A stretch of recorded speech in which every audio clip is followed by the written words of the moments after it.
I'm Karen Murakami.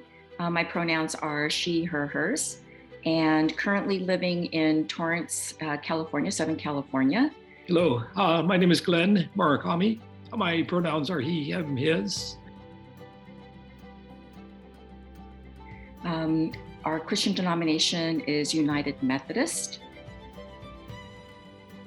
My relationship is that I am a mother of 2 gay sons and 1 gay son-in-law. I am the father of the 2 gay sons and the father-in-law of a gay son-in-law. What I've known about our children to be true is our oldest son, Derek, I think he's always just been uniquely who he is. He's always never tried to fit a mold. So he's always just, I think, been somebody who kind of walks a certain path and knows what that path is, and has just followed that, and not really been influenced too much by outside people trying to influence him about something else that they think he should be doing. So he really always just kind of had a mind of his own. What I've known about my younger son, Kyle, I think is just he on the flip side has always just been one of those people. He's very social and did like to fit in. So he maybe tended to, try to fit in a little bit more, but, still doing it knowing, I think, at least from my opinion, what was right and wrong. And as for me, the truth about my older son is that he has always been very confident in who he is. He never looked for a peer acceptance outside of his small group of friends. He was, again, always seemed to be confident about what he believed in, what he wanted to do. For example, both my sons were in Boy Scouts, and my older son became what they refer to as a senior patrol leader, very confident in his leadership skills. The scouts in the troop respected him. They sometimes feared him because of his disciplinary actions, but of course, he was doing it out of trying to teach them lessons, and it wasn't abusive at all, but certainly he learned his leadership skills and build character in that role in the Boy Scouts. My younger son, very, I guess, individual who liked to explore, to just go out there and be challenged by new adventures. For example, after college, he spent a year in Africa on a mission trip to help start a health clinic. And he went out there by himself without support from his organization other than, I guess, financial support. But he was out there on his own and learned how to do things just on his own. So very confident in that way, not afraid of taking chances. I think what has really been evident in knowing about them since they've come out, I think our younger son, I did feel during college and a little bit after college that he was really trying to kind of explore who he was. And I will just say, now that he is out, I just feel like he is so at peace. I feel like he's just so at peace being able to be who he is and, not having to question anymore. That to me has just become really evident with our younger son. With Derek, I just think his coming out was almost more of a matter of fact. And so he, again, just, has continued to just confidently be who he is. I think the thing that I admire most since he's come out is the fact that professionally he is very out, and it's important to him that the company he works for supports and allows him to continue to do work that he wants to in the LGBTQ community in his profession. So that side of him, I think, has been a surprise to see him really kind of step into that type of a role. And what I saw in our older son, Derek, after he came out was just a continued confidence in who he was. He was very helpful in the process in our journey of us coming out to our family and our friends, and helped us through that journey. Whenever we had questions, he was there to answer questions for us. So we felt that he was a good resource for us. So that was good to know that he was there for us and was not afraid, not hesitant to answer questions for us.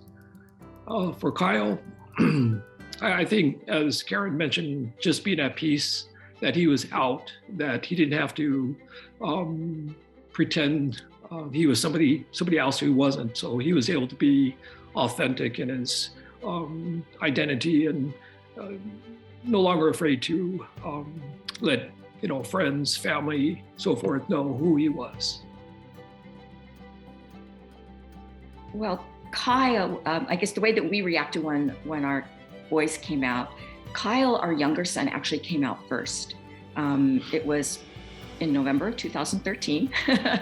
And candidly, I think Glenn and I can both admit, Kyle coming out was quite a shock. We had no idea. And his conversation with us was maybe 5 minutes. But I will say, I do think we were both very supportive. I mean, we immediately told him that we loved him. It didn't change how we felt about him. And so I think in that respect, he felt like, he had our support. But we continued to have conversations over the next few weeks and months about, his coming out. And then our older son, Derek, came out about 3 weeks later. So in the same month. And I will say, for us, Derek coming out was not a surprise. I think we had anticipated the conversation we had initially had with Kyle to have happened with Derek. So in fact, we even said that.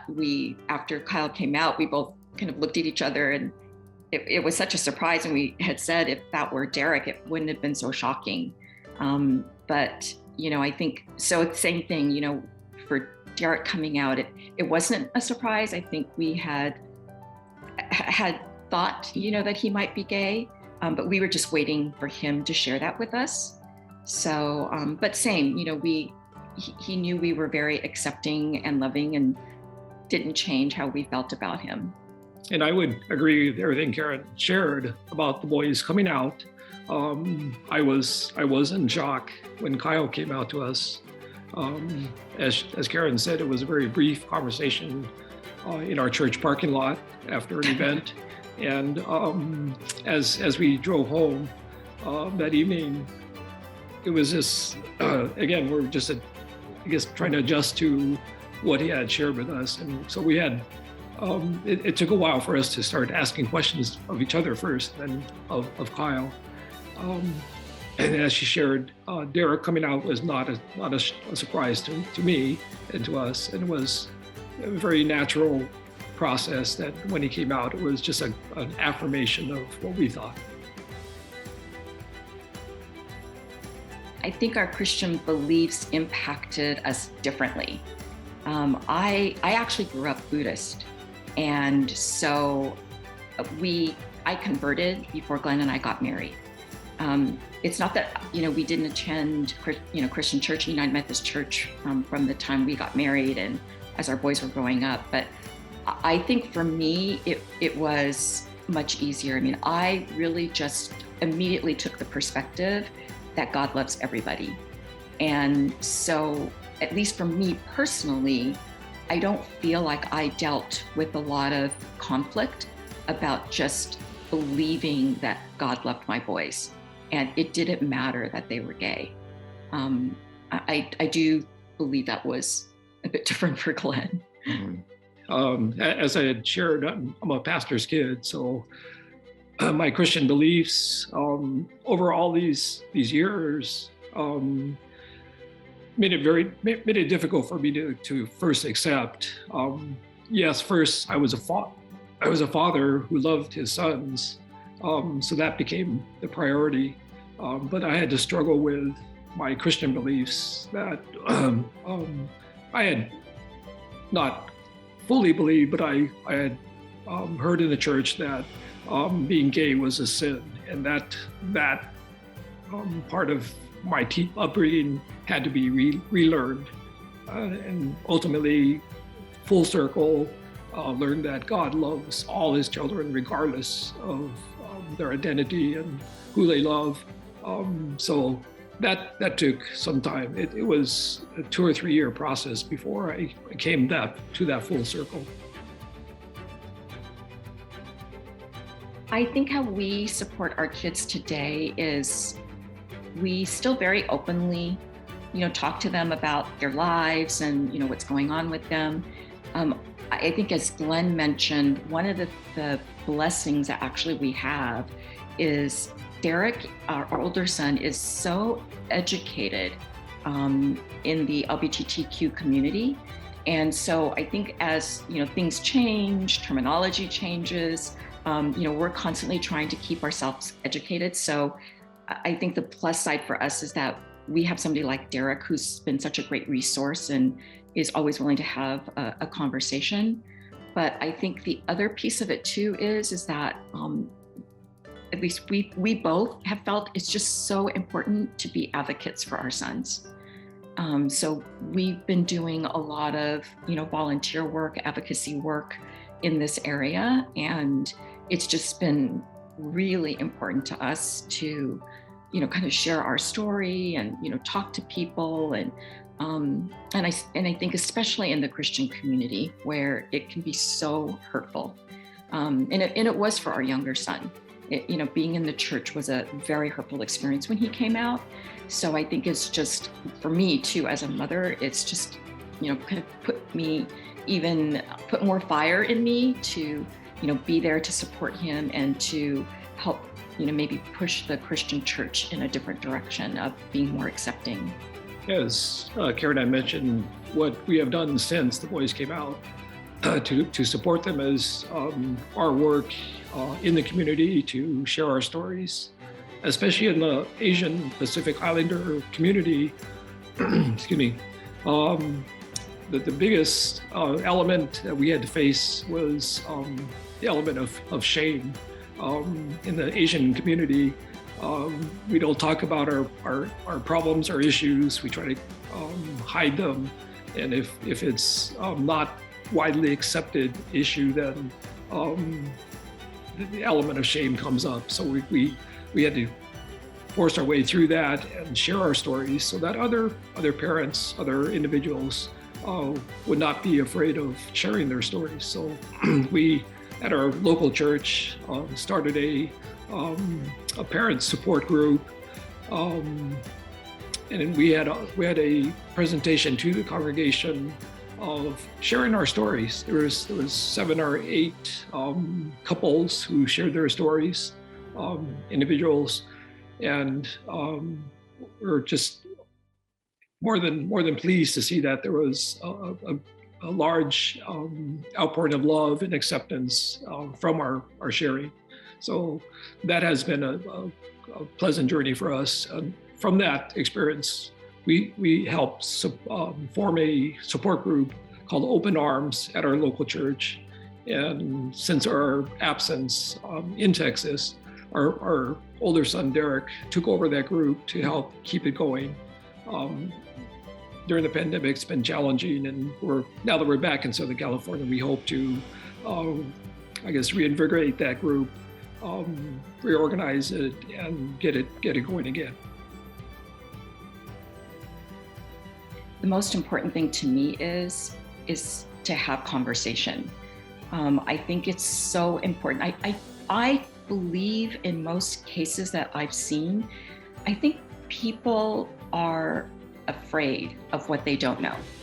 And I think that if, like Glenn and I, we were so uneducated in this area when our boys came out. I feel like we've learned so much by asking a lot of questions and really trying to continue to keep ourselves educated. That required a lot of asking of questions and doing some homework on our own. But I think the most important thing was to keep an open conversation and dialogue with our boys. Because as much as our children come out, parents have to come out.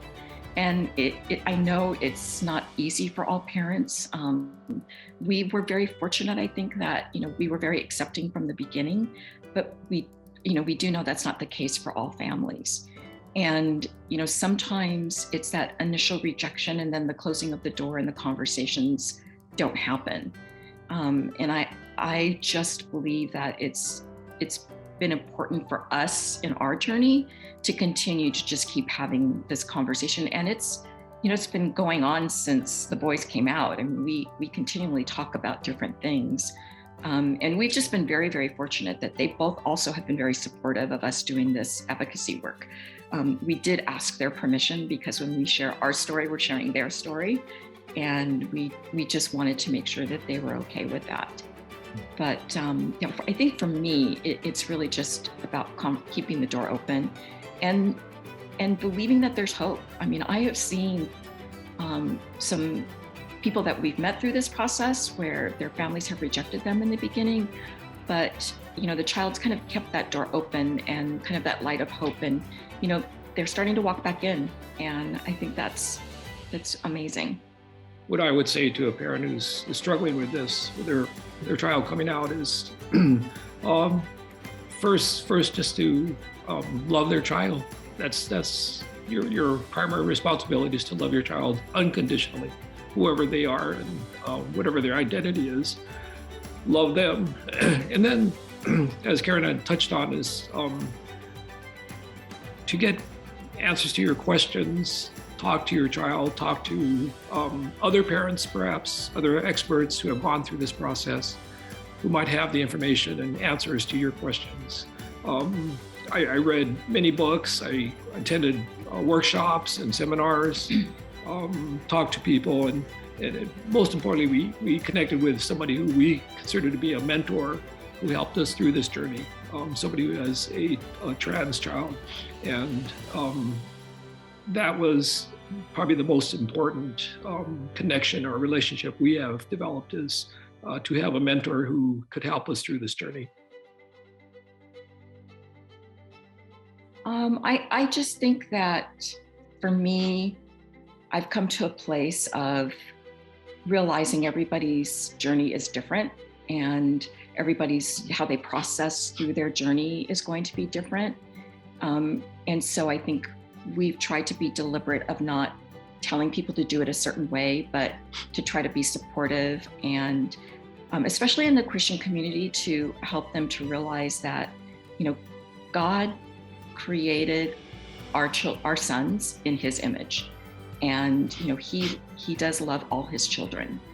And so I think if we always keep coming back to that as a core, especially in the Christian community, that I'm hoping that more people will be more accepting of LGBTQ and our sons. I'm just always hopeful that parents can be loving of their children and continue to have a relationship with them, because we've just been so blessed to have a really wonderful ongoing relationship, even as they're adults. One thing I would like to add is parents who are struggling through their child coming out, just feel like you're not alone. There is a community out there of parents of LGBTQ children who are supportive, who want to provide comfort and support. Organizations like PFLAG really help parents who are going through this process. And it is definitely what they refer to as a journey. It may take years to get to the end of that journey, but just feel confident that there are people there to help you through that journey. And the last thing I think I thought about that I would add is